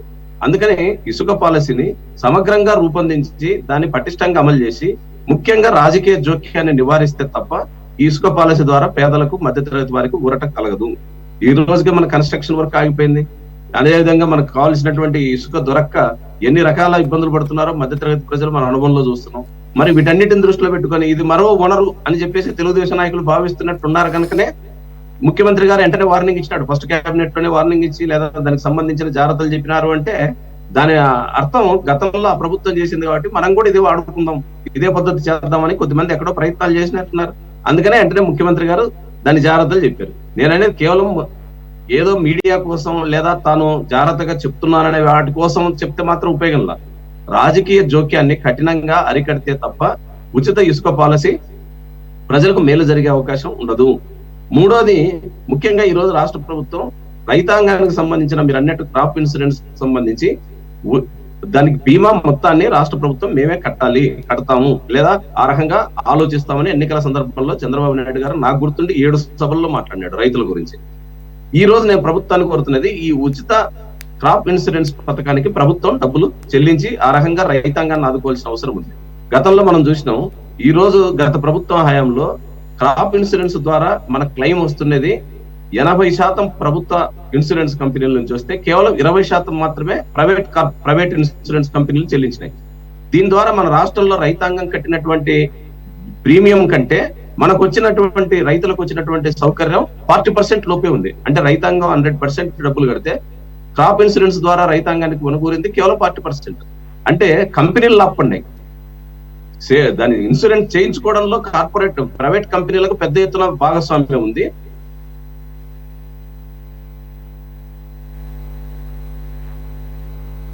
రాంభూపాల్ గారు, మీది ప్రాబ్లం, ఇది ఫోన్ ఫ్రీజ్ అయినట్టుంది, సిగ్నల్ ప్రాబ్లం. కంటిన్యూస్. అందుకని ప్రైవేట్ కంపెనీలకు ఆ అవకాశం లేకుండా ఈ క్రాప్ ఇన్సూరెన్స్ స్కీమ్ ను కూడా మనం చేయాల్సిన అవసరం ప్రభుత్వం మీద ఉంది. అదే విధంగా 1,72,000 కోట్ల భూములు అన్యాక్రాంతమైనాయి అని చెప్పేసి ముఖ్యమంత్రి గారు చంద్రబాబు నాయుడు గారు మొన్న భూమికి సంబంధించిన శ్వేతపత్రంలో ప్రకటించినాడు. 1,72,000 కోట్లు అనేది చాలా పెద్ద సంఖ్య. మన రాష్ట్రంలో ఇంత పెద్ద ఎత్తున భూములు అన్యాక్రాంతం అయిందంటే ఖచ్చితంగా వాటిని అరికట్టి తిరిగి ఆ భూముల్ని ఏం చేయాలనేది ఆలోచించాల్సిన బాధ్యత ఈరోజు ప్రభుత్వం మీద. కానీ ఈ కేబినెట్ లో వాటి గురించి మాట్లాడినట్టే ఎక్కడ మనకేమి ఇప్పుడు పార్సారథి గారు చెప్పిన రిపోర్ట్లు లేదు. ఎందుకంటే నిన్ననే శ్వేతపత్రంలో ముఖ్యమంత్రి గారు చెప్పినాడు చాలా పెద్ద సంఖ్య, అందులో 1,72,000 ఎకరాలు అంటే ఈరోజు రాష్ట్రానికి సంబంధించినటువంటి దళిత గిరిజనులకు సంబంధించిన అసైన్డ్ భూములే దీంట్లో అత్యధిక భాగం ఉంటాయి. ఆ భూముల గురించి ఎక్కడ మాట్లాడలేదు. అదేవిధంగా స్మార్ట్ మీటర్ల గురించి కూడా రద్దు చేస్తారా చెయ్యరా ఇదేం మాట్లాడలేదు. స్మార్ట్ మీటర్ల గురించి సోమిరెడ్డి చంద్రమోహన్ రెడ్డి గారే కోర్టులో వేసినాడు. గతంలో తెలుగుదేశం అనుమతి లేకుండా, చంద్రబాబు నాయుడు గారి అనుమతి లేకుండా ఆయన కోర్టులో వేసినాడు ఈ కేసు విషయం. మరి ఈ రోజు దాని గురించి ఈ కేబినెట్ లో స్మార్ట్ మీటర్లు రద్దు చేస్తున్న విషయం కానీ రద్దు చేయమని కానీ ఏది మాట్లాడలేదు. అందుకని వాటి గురించి కూడా మాట్లాడాలి. అట్లే విద్యుత్ ఛార్జీలకు సంబంధించి 32,000 కోట్ల రూపాయలని గత ప్రభుత్వం ప్రజల మీద భారం వేసింది అని నిన్న విద్యుత్ శ్వేతపత్రంలో ప్రకటించినారు. 32,000 కోట్ల రూపాయలు భారం వేసిన దాన్ని తిరిగి ఈ ప్రభుత్వం ఆ భారాన్ని తగ్గించేదానికి ఏ చర్యలు చేపడుతుంది అనేది కేబినెట్ లో ఈ రోజు ఉండింటే ప్రజలకు అనుగుణంగా ఆ మాటలు, ఎందుకంటే శ్వేతపత్రం రిలీజ్ చేసిన వాటిలో ఉండేటివే నేను చెప్తున్నది. మన శ్వేతపత్రంలో భూమి ఆక్రమణ గురించి చెప్పినారు, విద్యుత్ ఛార్జీల గురించి చెప్పినారు. అవి ఈ రోజు కేబినెట్ లో ప్రతిపాదన రూపంలో వచ్చి ఖచ్చితంగా వచ్చిందంటే మరింత చెప్పిన శ్వేతపత్రానికి తీసుకునే నిర్ణయానికి లింక్ అయ్యేది. అటు కాకుండా శ్వేతపత్రం మాత్రం పాతంతా రోత కొత్త వింత అని చెప్పుకోవడానికి శ్వేతపత్రం, మళ్ళీ తిరిగి పాత పద్ధతినే కంటిన్యూ చేస్తాం అనేటట్టుగా కేబినెట్ లో మౌనం పాటిస్తే దానివల్ల ప్రజలు ఏది ఎక్స్పెక్ట్ చేసినారో అది నెరవేరదు. అదేవిధంగా మిత్రుడు చెప్పినట్టు ఇప్పుడు ఉచిత బస్సులు కానీ ఇట్లాంటి విషయాల మీద ఎక్కడేం మాట్లాడాల. అన్నిటికంటే కీలకం కోటేశ్వరరావు గారు చెప్పింది చాలా కీలకమైన పాయింట్. ఈ రోజు రాష్ట్రంలో చర్చనీయాంశంగా మారే అంశం అది. తెలుగుదేశం కూడా అది గుర్తించాలి. రాష్ట్రానికి కొత్త ప్రభుత్వం వచ్చిన తర్వాత బడ్జెట్ పెడతారు. ఎందుకని తను ఇచ్చిన హామీలన్నీ అమలు కావాలంటే బడ్జెట్ రూపంలోనే అది రావాలి. కానీ బడ్జెట్ లో ఇంకో 2 నెలల పాటు వాయిదా వేసుకుంటాము, ఓటాన్ అకౌంట్ ఎప్పుడు పోతారు, ఎన్నికలకు ముందో లేదా అత్యవసర పరిస్థితి వచ్చి రాష్ట్రంలో కీలకమైన సమయం వచ్చినప్పుడు తప్పని పరిస్థితుల్లో ఓటాన్ అకౌంట్ పోతారు. కానీ ఇప్పుడు అట్లాంటి పరిస్థితి లేదు. సంపూర్ణమైన మెజార్టీ వచ్చేసింది, ప్రతిపక్షం దాదాపు లేదు. అట్లాంటప్పుడు మీరు ఓటాన్ అకౌంట్ ఆర్డినెన్స్ కి ఎందుకు పోతున్నారు అంటే అర్థం మీ కేంద్రం నుంచి రావాల్సిన వస్తాయని మీరు ఎక్స్పెక్ట్ చేసిన నిధులన్నా రాకుండా ఉండాలా, కేంద్రం మీకు వేస్తారనుకున్న పెద్ద పీట వేయకుండా మానేసిందా. మా మిత్రురాలు చెప్తున్నట్లు వాళ్ళు అట్లేం లేరు, మాకు బాగా సహకరిస్తారనే నమ్మకం మీకుంటే సంతోషం. కానీ బీజేపీతో స్నేహం చేసిన ఏ ఒక్కరి అనుభవం అట్లా లేదు. మనం అందరికి తెలుసు, మీకు బాగా తెలుసు, ఎందుకంటే గతంలో స్నేహం చేసి విడిపోయినారు కాబట్టి తెలుగుదేశం వల్ల ఆ స్నేహ బంధం యొక్క ప్రభావం ఏమో బాగా తెలుసు. ఇప్పుడు కూడా అదే జరిగింది. ఏమి లేని పౌర విమానయానం, పౌరం లేదు, విమానం ప్రభుత్వ రంగంలో లేనిదేమో మనకిచ్చినారు. కానీ ముఖ్యమైన శాఖలు వాళ్ళ దగ్గర పెట్టినారు. కాబట్టి మేము కోరేది మీ మధ్య బంధం అట్లే ఉండి రాష్ట్రం అభివృద్ధి అయితే అభ్యంతరం లేదేమో కానీ మీ బంధానికి అనుబంధంగా ఉపయోగపడాల్సిన డబ్బు రాకపోతే మాత్రం రాష్ట్రం మరోసారి అప్రతిష్ట పాలవుతుంది. అందులో మీ పొత్తు మరింత బలపడటం కాదు, అనేక రకాల లొసుగులకు మొదటి సమావేశాల నుంచి ప్రారంభమవుతుందేమో. ఆ జాగ్రత్త కూడా మీరు తీసుకోమని చెప్పేసి మేము కోరుతాం. ఓకే భూపాల్ గారు, చాలా అంశాలు మెన్షన్ చేశారు. కోటేశ్వర గారు, అఫ్కోర్స్ శ్వేతపత్రాలకు అనుగుణంగా కేబినెట్ భేటీలో మాట్లాడొచ్చు, చర్చించవచ్చు. మరి మొదటిదే కాబట్టి ఇక అన్ని అంశాలకి మరి సమయం లేదంటే కనుక నెక్స్ట్ టైము వాటి గురించి డిస్కస్ చేస్తారు, చూద్దాం.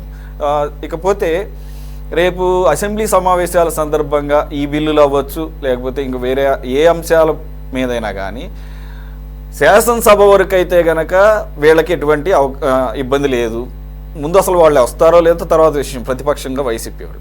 కానీ మండలిలోకి వచ్చేసరికి ఇప్పటికీ కూడా వైసీపీకే మెజారిటీ ఉంది. కాబట్టి ఈ బిల్లులు మండలిలోకి వెళ్ళినప్పుడు వాళ్ళు ఏమన్నా అడ్డం పడే అవకాశాలు ఎంతవరకు ఉన్నాయి సార్, అంటే పొలిటికల్గా? దాని గురించి చెప్పబోయే ముందు మన వరలక్ష్మి గారు నేను చెప్పింది మరి సరిగ్గా వినిపించలేదు, లేకపోతే వాళ్ళ పొరపాటు అర్థం చేసుకున్నారు. నరేంద్ర మోడీ గారు మిమ్మల్ని నేను తప్పు పట్టట్లేదు సార్, సారీ పెద్దలు మీరు ఎక్స్పీరియన్స్ మిమ్మల్ని తప్పు పట్టట్లేదు.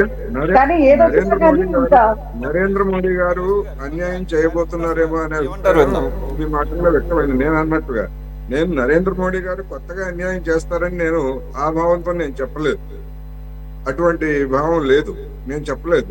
చేస్తారా లేదా అనేటువంటిది మనకు అనుభవంలో మనకు తెలుస్తుంది. ఇప్పుడు కేంద్ర ప్రభుత్వం నుంచి అంటే మొదటి 5 సంవత్సరాల్లోనే వయబిలిటీ ఫండింగ్ అంటే రాష్ట్రం విడిపోయినప్పుడు రావాల్సినటువంటి దాదాపు 10,000 కోట్ల రూపాయలని చంద్రబాబు నాయుడు గారు మొదటిసారి ముఖ్యమంత్రిగా ఉన్నప్పుడు ఇవ్వాల్సినటువంటి సొమ్ముని కేంద్ర ప్రభుత్వం ఆ రోజు తెలుగుదేశంతో వచ్చినటువంటి విభేదాల నేపథ్యంలో దాన్ని తొక్కిపెట్టింది. చివరి సంవత్సరాల్లో ఇబ్బంది పెట్టింది చంద్రబాబు నాయుడు గారు, అది ఒక వాస్తవం. ఆ సొమ్ముని జగన్మోహన్ రెడ్డి గారు సంపాదించుకున్నారు. ఆయనతో నరేంద్ర మోడీ గారితో ఉన్నటువంటి ప్రత్యేక తెరవెనక బంధం కారణంగా ఆ సొమ్ము తెచ్చుకున్నారు. అందుకని ఇప్పుడు కొత్తగా ఆ సొమ్ము అది అయిపోయింది. కేంద్రం నుంచి రావాల్సినటువంటి మనకు హక్కుగా రావాల్సినటువంటి సొమ్ము ఇప్పుడు 1 పైసా కూడా వచ్చేటువంటి అవకాశం లేదు. ఇక ఉదారంగా మేము ఎన్నికలకు ముందే మాట్లాడాము, అన్ని ఏర్పాట్లు చేసుకున్నాము అని చెప్పారు తెలుగుదేశం ప్రతినిధులు అనేక సందర్భాల్లో. అటువంటి దానికే ఇప్పుడు ఆ విధమైనటువంటి సూచనలు ఏమీ లేవు అనేటువంటిది ఒకటి. రెండోది, నిర్మలా సీతారామన్ గారు బడ్జెట్ ప్రవేశపెట్టిన తరువాత ఆ బడ్జెట్ కేటాయింపుల్ని మార్చడం అనేటువంటిది దాదాపుగా ఉండదు. ఎందుకంటే కేంద్ర ప్రభుత్వం అనేటువంటి బడ్జెట్ ఇవాళ రేపు చేసినటువంటిది కాదు. ఎప్పుడైతే కేంద్ర ప్రభుత్వము అధికారానికి వచ్చిందో లేకపోతే అంతకంటే ముందే బడ్జెట్ ప్రిపరేషన్ ఇవన్నీ జరుగుతాయి. అందువలన కొత్తగా వచ్చేటువంటిది ఏ మేరకు వస్తుంది అనేటువంటిది సందేహంగా ఉంది కనుకనే డెఫినెట్ గా ఈ ఆర్డినెన్స్.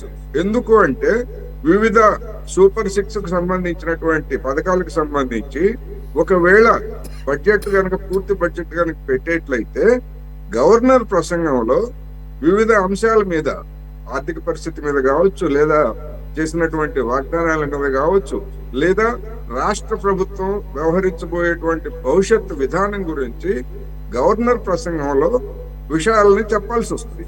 ఆ విషయాలను చెప్పాల్సి వచ్చినప్పుడు ఈ వాగ్దానాలకు సంబంధించినటువంటి అంశాలు ప్రస్తావన కనుక లేకపోయేట్లయితే ప్రజల నుంచి, ప్రతిపక్షాల నుంచి, ప్రజా సంఘాల నుంచి వచ్చేటువంటి విమర్శల్ని వాళ్ళు తట్టుకోవాల్సి వస్తుంది.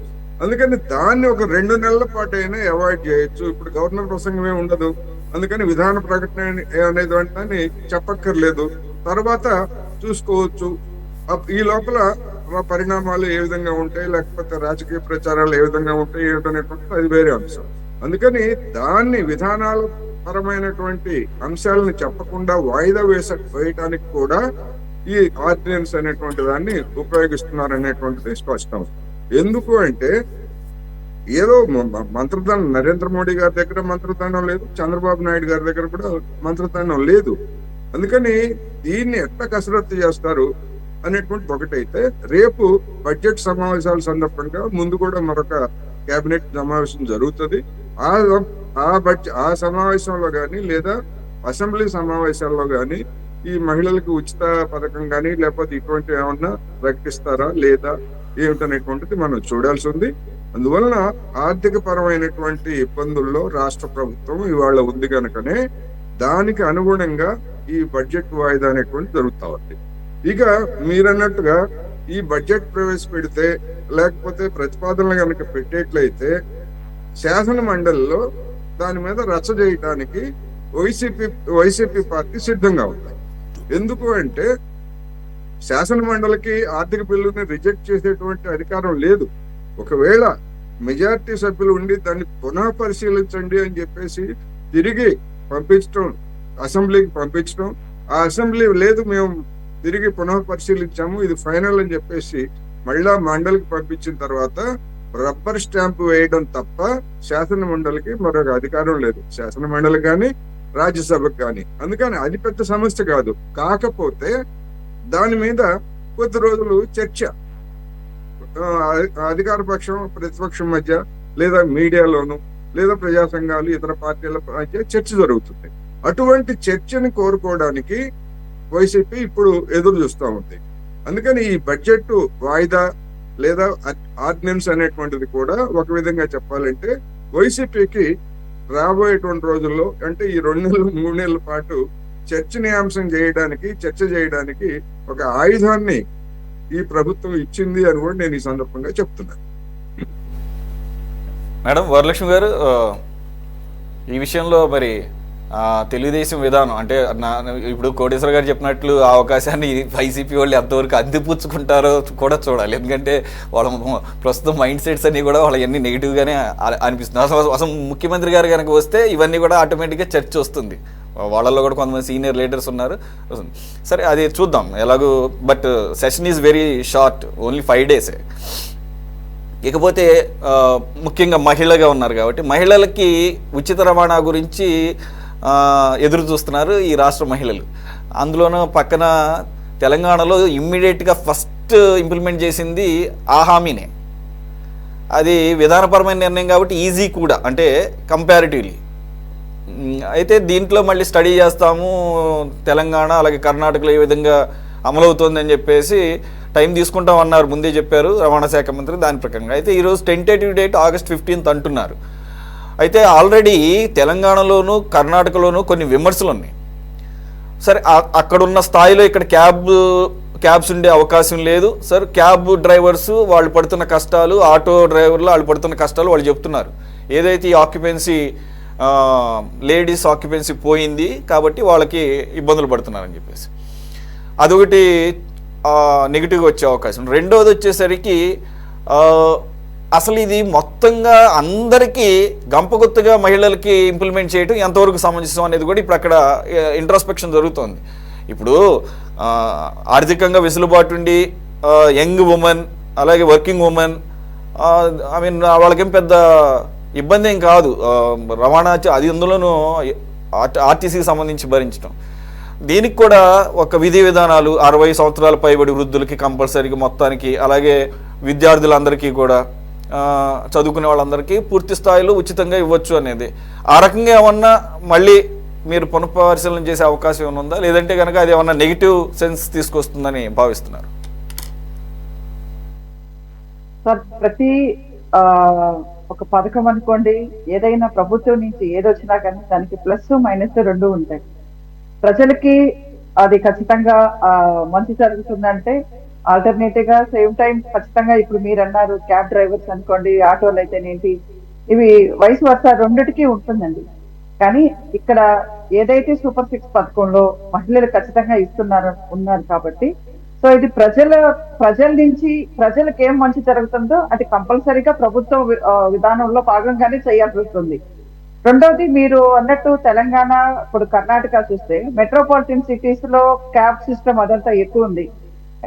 అలా కాకుండా మనకి ఇదంతా మనకి ఎక్కువ గ్రామీణ వాతావరణం ఎక్కువగా ఉంటుంది మన ఆంధ్రప్రదేశ్ లో. సో ఇక్కడ ఈ బస్సెస్ ఖచ్చితంగా మనకి అది ప్లస్సే అవుతుంది మనకి ప్రజలకి. ఇంకా కొన్ని ఆటో అవి అంటే మాత్రం ఇంకా ఇంపార్టెంట్ గా మనకి ఆన్ ద స్పాట్ లో మనకి కొన్ని రవాణా వ్యవస్థను యూజ్ చేసుకుంటాం కాబట్టి మనము అది వేరుగా ఉంటుంది. రెండోది ఇక్కడ మీరు అన్నట్టు సార్ యాక్చువల్ గా అది ఎవరికి వాళ్ళు తీసుకోవాల్సిన నిర్ణయం అండి ఇది ప్రజలు యాక్చువల్ గా. ఇప్పుడు నేనున్నాను ఒక వర్కింగ్ ఉమెన్ గా, నేను ఆ పథకాన్ని యూజ్ చేసుకోవాలా లేదా అనేది మనం ఇండివిజువల్ గా డిపెండ్ అయి ఉంటుంది. కానీ సో మీరు ఖచ్చితంగా మన ప్రభుత్వం తరపు నుంచి మీరు ఇది యూజ్ చేసుకోండి, మీరు ఇది యూజ్ చేసుకోవద్దు అని చెప్పే రైట్ అయితే ప్రభుత్వానికి లేదు. సో ఆల్రెడీ ఇది యాక్చువల్ గా రవాణా వ్యవస్థ రవాణా వాళ్ళతో ఆల్రెడీ ఆర్టీసీ వాళ్ళతో డిస్కషన్ జరుగుతూ ఉంది. ఇది జరిగిన తర్వాత మోస్ట్లీ ఈ 1 month లోనే దాన్ని ఇంప్లిమెంట్ అయ్యేదానికి ఎక్కువ ఛాన్సెస్ ఉన్నాయి. ఆల్రెడీ దాని మీద ప్రాసెస్ ఆల్రెడీ స్టార్ట్ అయింది. ఇంకా రెండోది ఏంటంటే ఇదే కదండి ఏ పథకమైనా కానీ ఇప్పుడు చాలా మందికి వస్తుంది. ఇప్పుడు అమ్మఒడి అని లాస్ట్ టైం అన్నారు, ఈసారి వచ్చేసి మనకి ఇప్పుడు ఎంతమంది పిల్లలు ఉంటే అంతమందికి తల్లికి వందనం అని చెప్పేసి ఇస్తున్నారు. దాంట్లో చాలా మంది ఇప్పుడు వాలంటరీగా ఇప్పుడు ఆ ఇబ్బందులు లేకుండా దీంట్లో కూడా ఎట్లుందంటే బిలో పావర్టీ లైన్ అది ఒక స్టాండర్డ్స్ ఇచ్చేసారండి మిగతా పథకాలకి. సో ఇక్కడ మహిళలకి సంబంధించింది కాబట్టి ఆంధ్ర రాష్ట్రంలో మహిళలే ఎక్కువ మంది ఉన్నారు కాబట్టి వాళ్ళకి సంబంధించినంత వరకు మహిళలకి ఏవైతే మేము ఆ రోజు ఎలక్షన్ కు ముందు చెప్పామో అవి డైరెక్ట్ గా ఇంప్లిమెంట్ చేయాల్సిన అవసరం ఉంది. దాన్ని యూజ్ చేసుకోకపోవడం అనేది వాళ్ళ ఇండివిజువల్ ఇండివిజువల్ చాయిస్ అండి. రెండోది ఇప్పుడు సార్ యాక్చువల్ గా చాలా చెప్పారు బ్రదర్, ముగ్గురు కూడా ఒకటే చెప్తున్నారు. ఎందుకంటే ఎవరికైనా కానీ మాట్లాడేటప్పుడు ప్రభుత్వం గురించే ప్రభుత్వాన్ని దృష్టిలో పెట్టుకొని మాట్లాడతారు కాబట్టి ఇవాళ జరిగిన మంత్రివర్గ సమావేశంలో ఖచ్చితంగా చాలా వరకు ఇంపార్టెంట్ థింగ్స్ ఏమేమి ఉన్నాయో అవి మాట్లాడారు. మీరు అనుకున్నట్టుగా ఇవాళ మహిళలకి ఇస్తానన్న ఏదైతేనేంటి, తర్వాత ఇంకా రావాల్సిన సిలిండర్స్ ఉన్నాయి, ఇవన్నీ కూడా ఉన్నాయండి. ఇది విత్ ఇన్ ద 1 year లోపల. కానీ ఈ ఆర్టీసీలో రవాణా మాత్రము తొందరగా ఇంప్లిమెంట్ చేస్తారు. అది నాకు తెలిసి August 15th అని చెప్పి ఆల్రెడీ ట్విట్టర్ లో కూడా పెట్టి మళ్ళా ఇంకా అఫీషియల్ గా జియో రావాలి కాబట్టి దాన్ని ఆపినట్టున్నారండి. అంతేకాని నెక్స్ట్ మంత్ నుంచి మాక్సిమం ఈ 1 or 2 months లో ఆల్మోస్ట్ అన్ని ఏమేమైతే చెప్పారో అవన్నీ ఇంప్లిమెంట్. వీటన్నిటిలో ముఖ్యంగా ఇప్పుడు ఆల్రెడీ ఇసుక విధానం మనం చెప్తానే ఉన్నాం. ఆల్రెడీ సార్ చెప్పారు ఇందాక, చంద్రబాబు నాయుడు గారు డైరెక్ట్ గా అంటున్నారో లేకపోతే మీడియా ముఖంగా చెప్తున్నారో ఆయా ఎమ్మెల్యేకి అక్కడున్న నాయకులందరికీ అని చెప్పేసి ఇది ఏదో మీడియా ముఖంగా చెప్పడం కాదండి. ఖచ్చితంగా స్ట్రిక్ట్ గా ఇంప్లిమెంట్ చేస్తారు చంద్రబాబు నాయుడు గారు. ఏదైతే మనకి 19లో వచ్చిన రిజల్ట్ రాకుండా ఉండాలి, ఖచ్చితంగా ప్రజలకి ఒక ప్లస్ చేయాలన్నప్పుడు చంద్రబాబు నాయుడు గారు ఈసారి చాలా స్ట్రిక్ట్ గా ఉంటారు. అది వాళ్ళకే కందరిని కింద నాయకులందరికీ కూడా తెలుసు. దానివల్ల ఏంటంటే అండి, ఇప్పుడు ప్రతి నియోజకవర్గంలో సర్వసభ్య సమావేశాలు జరుగుతున్నాయి. దాంట్లో ప్రతి ఎమ్మెల్యేస్ కూడా ప్రతి నాయకులకు అదే చెప్తున్నారు. ఎందుకంటే ఏవైతే మనము ఇంతకు ముందు ప్రతిపక్షంలో ఉన్నప్పుడు అధికార పక్షానికి ఏమేమి మనం క్వశ్చన్ చేశామో అవన్నీ వాళ్ళతో మనం మళ్ళీ పడకూడదు. ఇది మనం ఎంతవరకు ఎంత జాగ్రత్తగా మనము ఈ ప్రభుత్వానికి ఎంత మంచి పేరు తీసుకురావాలా, ఎంత బాగా మన పరిపాలన విధానం ఉండాలి. 2029 ఎలక్షన్కి వెళ్ళేటప్పుడు కూడా మనము ఎటువంటి అపోజిషన్ లేకపోయినా కానీ ప్రజలకు మనం జవాబుదారీతనంగా ఉంటాం కాబట్టి ఖచ్చితంగా ఏదో ప్రతిపక్షం లేదు కాబట్టి మన ఇష్టారాజ్యంగా చేయాలనేది లేదు. ప్రతి మీటింగ్ లో ఇప్పుడు మండలాల వారీగా ప్రతి నియోజకవర్గంలో ఎవరికి వాళ్ళు మీటింగ్స్ పెట్టుకొని ఖచ్చితంగా అందరికీ ఒక ఇప్పుడు దిశానిర్దేశకాలు ఇస్తున్నారండి ప్రతి నాయకులకు కూడా. ఎందుకంటే రాజకీయాలలో మనం చూస్తా ఉంటాము, 10 మంది కరెక్ట్ చేసినా ఒకళ్ళు ఎవరైనా మిస్టేక్ చేసినా కానీ అది కంప్లీట్ ప్రభుత్వానికే వస్తుంది. కాబట్టి ప్రతి ఒక్కళ్ళకి కూడా చాలా తీవ్రంగా హెచ్చరికలు అయితే జారీ అవుతున్నాయి. సో కూటమి ప్రభుత్వం కాబట్టి అందరూ పార్టీలో ఉన్న ముగ్గురు నాయకులు కూడా చాలా జాగ్రత్తగా ఈ ఆచితూచి అడిగేస్తారని చెప్తున్నాను. ఇది ఇక్కడ కాదండి, పైన అధిష్టానం నుంచి కూడా అందరికి సంకేతాలు ఉన్నాయి కాబట్టి ఖచ్చితంగా దాన్ని ఫాలో చేస్తారు. ఇవాళ కాకుంటే ఏవైతే మేము ఇచ్చిన సూపర్ 6 పథకాలు ఉన్నాయో ఇవన్నీ ఎంత అంటే ఇమ్మీడియట్ గా చాలా త్వరితగతిని కంప్లీట్ చేయాలని ప్రతిపక్షాలు ప్రజల తరఫున మీరందరూ పోరాడుతున్నారు కాబట్టి ఖచ్చితంగా దాన్ని మేము కూడా యాక్సెప్ట్ చేస్తున్నాము. మేము ఇప్పుడే వచ్చాం కాబట్టి కొన్ని ఆల్రెడీ ఎంత ఇబ్బందుల్లో ఉంది కూడా వాటన్నిటిని బేరీజ్ వేసుకుంటూ ఒక్కొక్క దాన్ని మేము రెక్టిఫై చేసుకుంటూ వస్తున్నాం కాబట్టి లిటిల్ బిట్ ఆఫ్ బ్రీతింగ్ టైమే. కానీ ప్రతి పథకాన్ని కూడా ఏదైతే బాబు గారు ఆ రోజు సూపర్ 6 పథకాలు చెప్పారో అవి ఖచ్చితంగా ఇంప్లిమెంట్ చేస్తారు.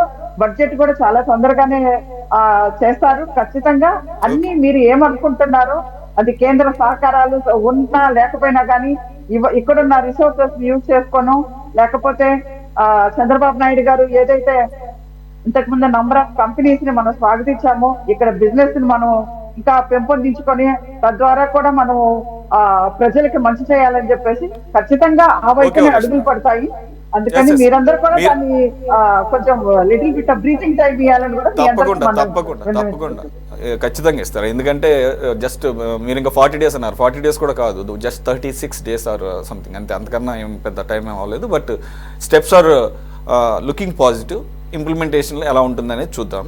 అలాగే మీరు అన్నట్లుగా ఈరోజు కొలుసు పార్థసారథి గారు మీడియాతో మాట్లాడుతున్నప్పుడు చివరిలో ఇవి కూడా కొన్ని మెన్షన్ చేశారు. మీరు అన్నట్లుగా ఏదైతే సంపద సృష్టి అనే దాంట్లో భాగంగా, అంటే ఏదో 1-2 కంపెనీలు వస్తేనే సంపద సృష్టి రాదు. పాజిటివ్ సిగ్నల్స్గా చెప్తుంది ఏంటంటే మల్లవల్లిలో అశోక్ లేలాంటి వాళ్ళు తమ యాక్టివిటీస్ స్టార్ట్ చేయడానికి ఎంప్లాయీస్ కూడా కావాలని చెప్పేసి వాళ్ళు అప్రోచ్ అయినట్లుగా చెప్తున్నారు. అలాగే ఇటువంటివన్నీ చూస్తున్నాం. నేను ఇక ఈరోజు జరిగినటువంటి ఈ క్యాబినెట్ భేటీ గురించి కన్నా కూడా నేను సైదా గారు సిపిఎస్ రద్దు అనేది ఒక కీలకమైన హామీ కూటమి ఇచ్చినటువంటిది. అయితే జిపిఎస్ అనేది ఆల్రెడీ గత ప్రభుత్వంలో దాని ఉత్తర్వులు కూడా వచ్చేసినాయి దానికి అమలుకి అని చెప్పేసి, అది ఇప్పుడు మొన్న కొత్త ప్రభుత్వం ఏర్పడిన తర్వాత అది తేడతలమయ్యి సర్ఫేస్ అయింది, బయటకు వచ్చింది. అది ఎప్పుడైతే తెలిసిందో దాన్ని ఆపమని చెప్పేసి చంద్రబాబు నాయుడు గారు ఇన్స్ట్రక్షన్స్ ఇచ్చినట్టుగా తెలుస్తుంది. You got any idea about this one GPS? అది అసలు గత ప్రభుత్వం ఎంప్లాయీస్ వద్దంటున్నా కూడా దొడ్డిదారిన ఇంప్లిమెంటేషన్ స్టేజ్కి తీసుకొచ్చిందని భావించాలా? మరి అది ఒకవేళ గవర్నమెంట్ చేంజ్ అయినప్పుడు మరి పాతయన్నీ కూడా మరి హోల్డ్లో ఉండాలి కదా, లేదా అట్లీస్ట్ వీళ్ళ దృష్టికి రావాలి కదా. ఎప్పుడైతే ఉత్తర్వులు వచ్చినాయో అప్పుడు వీళ్ళ దృష్టికి వచ్చి కూటమి ప్రభుత్వం ఆపడం అనేది ఎలా చూడాలి సార్ దీన్ని? సురేష్ గారు, ఎందుకంటే నూతన ప్రభుత్వం ఏర్పడ్డది దాదాపు 14 లక్షల కోట్ల రూపాయలు ఈ రాష్ట్రం అప్పుల కుప్పలో ఉంది. ఇలాంటి పరిస్థితుల్లో ఈ పథకాలను అమలుపరచాలి అంటే కత్తిమైన సాము లాంటి. ఎందుకంటే మనం ఏదో బయట నుండి రాలేయడం అనేది కాదు, కానీ సిపిఎస్ రద్దు చేస్తా అని చెప్పి చంద్రబాబు గారు కూడా ఆ రోజు స్వయంగా చెప్పారు. ఈ రోజు ఉద్యోగస్తులందరూ కూడా దాని గురించి మాట్లాడుతూ ఉన్నారు. గత ప్రభుత్వం తీసుకున్నటువంటి జిపిఎస్ సంబంధించి కూడా ఈ రోజు ఉద్యోగ సంఘాలు బయటపడి మాట్లాడేటువంటి పరిస్థితి వస్తా ఉంది. అయితే ఈ నూతన ప్రభుత్వం ఎంతవరకు సిపిఎస్ ని అమలు పరుస్తుంది? అనేది ఒకసారి మనం ఆలోచన చేయాల్సిన అవసరం. మీరు చెప్పినట్లుగా గత ప్రభుత్వం అనేకమైనటువంటి జీవోలు తెచ్చింది, ప్రజా వ్యతిరేక జీవోలు మనం చూసాం. ప్రజల్ని ఏ విధంగా ఇబ్బంది పెట్టారో మనం చూసాం. ప్రతిపక్షాలు సభలు నిర్వహించకుండా జీవో నెంబర్ 1 తీసుకున్నటువంటి పరిస్థితి మనం చూసాం. ఎందుకంటే ఆ యొక్క ప్రజా వ్యతిరేక జీవోలన్నింటినీ కూడా రద్దు చేయాల్సిన తక్షణ కర్తవ్యం ఈ రాష్ట్ర ప్రభుత్వం మీద ఉంది. దీన్ని ఏదైతే గత ప్రభుత్వం చేసినటువంటి ప్రజా వ్యతిరేక జీవోలు ఉన్నాయో, ప్రజలను ఇబ్బంది పెట్టేటువంటి జీవోలు ఉన్నాయో, ఆ జీవోలకు సంబంధించి పరిశీలన కోసం రాష్ట్ర ప్రభుత్వం ఒక కమిటీని నియమించాలి. ఆ కమిటీని నియమించి ఏ అయితే వాళ్ళ స్వార్థం కోసం, వాళ్ళ స్వలాభాపేక్ష కోసం ఏ జీవోలు ఇచ్చారో ఆ జీవోలన్నిటి మీద క్షుణ్ణంగా పరిశీలించి వాటిని రద్దు చేయడానికి ప్రభుత్వం వెంటనే చర్యలు చేపట్టాలని చెప్పి నేను మీ ద్వారా తెలియజేస్తా ఉన్నా. అలాగే రాష్ట్ర ప్రభుత్వం కూడా ఈ పథకాన్ని అమలు పరచడానికి ఇంకా తటపటాయిస్తా ఉంది.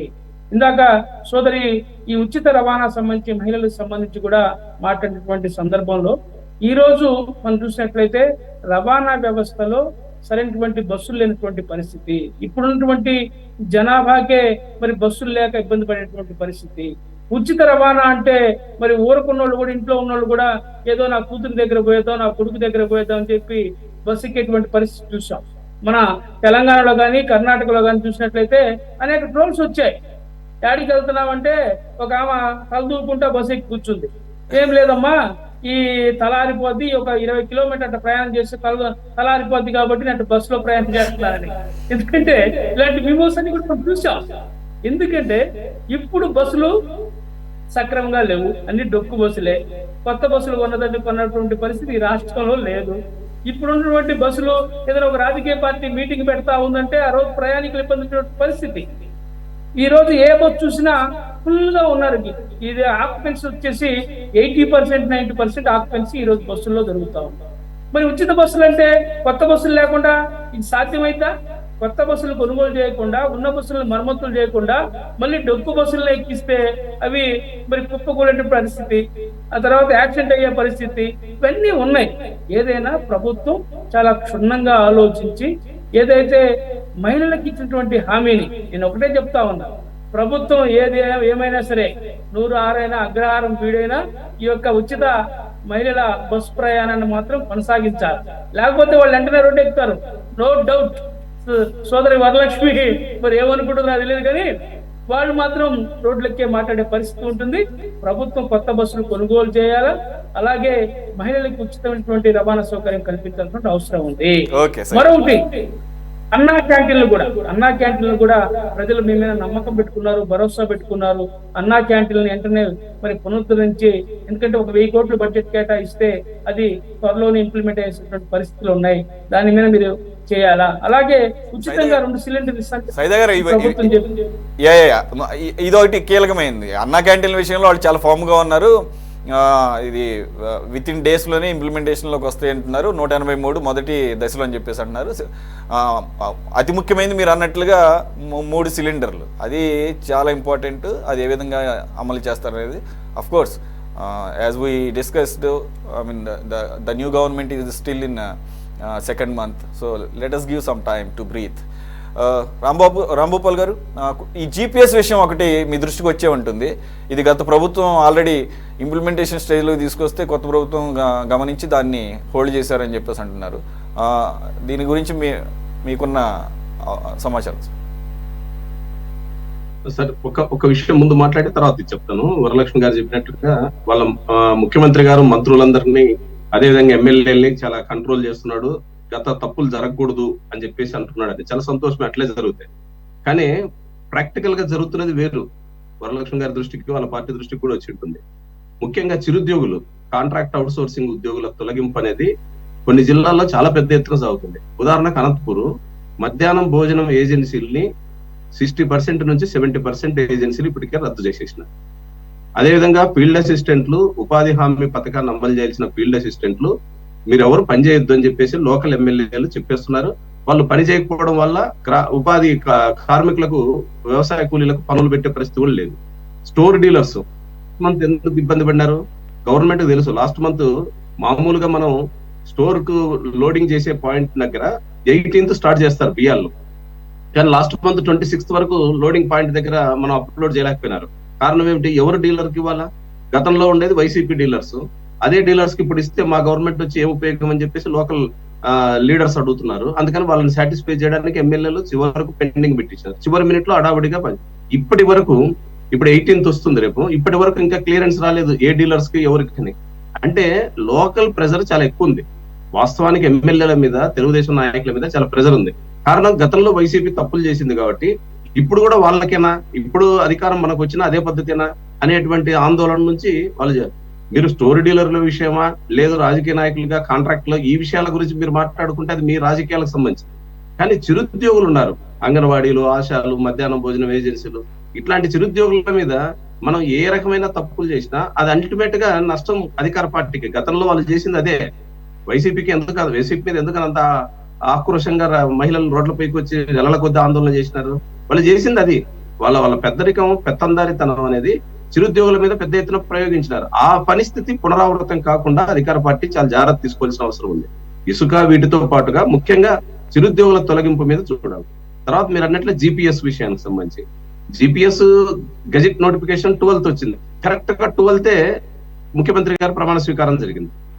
వాస్తవానికి ప్రభుత్వానికి రాకముందే ఈ జీవో గెజెట్ కి సంబంధించిన ప్రిపరేషన్ వర్క్ జరిగి ఉంటుంది. లేకపోతే వీళ్ళు ఎందుకు చేస్తారు? ఎన్నికల్లో గెలిచిన వెంటనే జిపిఎస్ లాంటి దాన్ని ఆ రకంగా దాన్ని గెలికింటారని చెప్పేసి మనం ఎవరు అనుకోలేం. కానీ గత ప్రభుత్వం ఏదైతే సిపిఎస్ అమలు చేయకుండా ఉద్యోగుల్ని రోడ్లపైకి రానియకుండా పెద్ద ఎత్తున నిర్బంధాన్ని అమలు చేసి, ఇదంతా కేంద్రం ఇచ్చింది కాబట్టి కేంద్రంలో వచ్చిన దాన్ని మేము ఇక్కడ అమలు చేస్తున్నామని చెప్పేసి కేంద్రాన్ని ఎత్తున చెప్పుకుంటూ ఇక్కడ ఉన్నటువంటి ఉద్యోగుల, ఉపాధ్యాయుల ఆకాంక్షను పట్టించుకోలేదు కాబట్టి ఇప్పుడు వేసిన ఓటింగ్ లో ఎంత పెద్ద ఎత్తున ఉద్యోగులు అధికార పార్టీకి వ్యతిరేకంగా ఇస్తారో మనం చూసాం. ఇప్పటికైనా రాష్ట్ర ప్రభుత్వం జిపిఎస్ ని ఆ గెజెట్ నోటిఫికేషన్ ని సస్పెండ్ చేసింది, అది పెండింగ్ లో పెట్టించింది. పెండింగ్ పరిష్కారం కాదు, పెండింగ్ చేయడం అనేది తక్షణం అవసరానికి తగ్గట్టుగా వాళ్ళు రియాక్ట్ అయినట్టు కనపడతారు. కానీ మొత్తం ఆ జిపిఎస్ విధానాన్ని రద్దు చేయడానికి ఏం చేయాలి అనే దానికి మాత్రం ప్రభుత్వం ఆలోచించాలి. ఎందుకంటే ఈ రాష్ట్రంలో గతంలో సజ్జల రామకృష్ణ చెప్పేవాళ్ళు, ఎంతమంది ఉద్యోగులు ఇంత శాతమే చేతులు చూపించేవాడు, ఎంత శాతాన్ని పడగొట్టినారో ప్రభుత్వం చూసింది అనుభవంలో వైసీపీ వాళ్ళు.